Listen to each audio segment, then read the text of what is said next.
पाहताय JB TV news. बातमीत सत्यता हीच आमची ओळख। शिंदखेडा नगरपंचायत इथं संविधान दिन कार्यक्रमासह 26/11च्या शूरवीर शहीदांना श्रद्धांजली। आज दिनांक 26 नोव्हेंबर 2025 रोजी बुधवारी शिंदखेडा नगरपंचायत कार्यालयात संविधान दिन उत्साहात साजरा करण्यात आला। कार्यक्रमाची सुरुवात संविधानाच्या प्रास्ताविकतेचं सामूहिक वाचन करून झाली।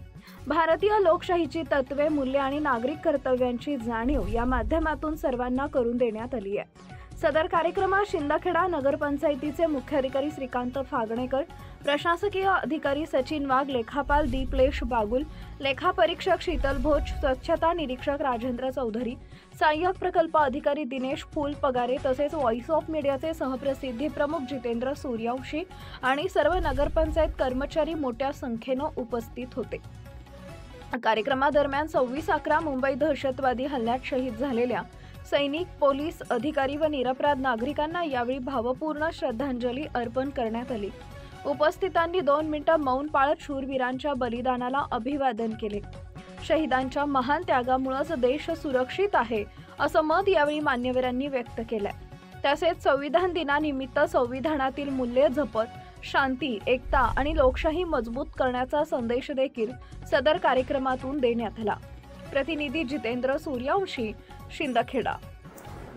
आज 26 नोव्हेंबर भारताचा संविधान दिन।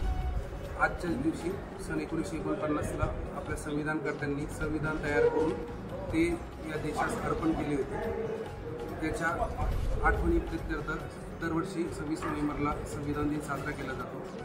आज शिंदखेडा नगरपंचायत कार्यालयात संविधान दिनानिमित्त सर्व कर्मचाऱ्यांसोबत सामूहिकरित्या संविधानाच्या उद्देशिकेचे वाचन करण्यात आले। तसेच ह्याच दिवशी 26 नोव्हेंबर रोजी 2008 साली मुंबईला आतंकवादी हमला झाला होता। त्यात अनेक निष्पाप नागरिकांचे बळी गेले होते। तसेच ह्या नागरिकांना वाचवण्यासाठी आपली सैन्य बल असू द्या, पोलीस दल असू द्या, त्यांच्या जवानांनी, अधिकाऱ्यांनी हौतात्म्य पत्करले होते। त्या सर्वांना श्रद्धांजली आज त्या निमित्ताने नगरपंचायत कार्यालयात करत आहे। पोलीस कर्मचारी असतील, सिक्युरिटी गार्डमध्ये जेवढे धाडसाचं प्रतीक दाखवून लोकांसाठी बलिदान दिलं होतं।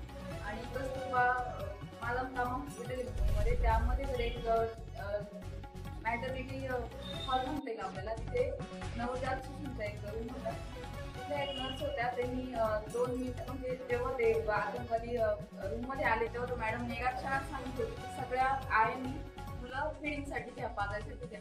तर त्या 2 सेकंदात त्यांनी लाईट बंद करून आणि सगळे मुलं जेव्हा पाजायला घेतली तेव्हा त्यांना असं वाटतं की मुलांचा आवाज आला नाही, कुणी नाही येत असं।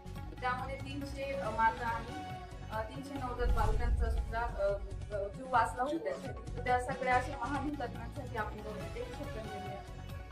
आपल्या परिसरातील महत्त्वाच्या बातम्या पाहण्यासाठी आजच आमच्या जेबी टीव्ही न्यूज चॅनलला YouTube वर सबस्क्राइब करा आणि बेल आयकॉन प्रेस करा।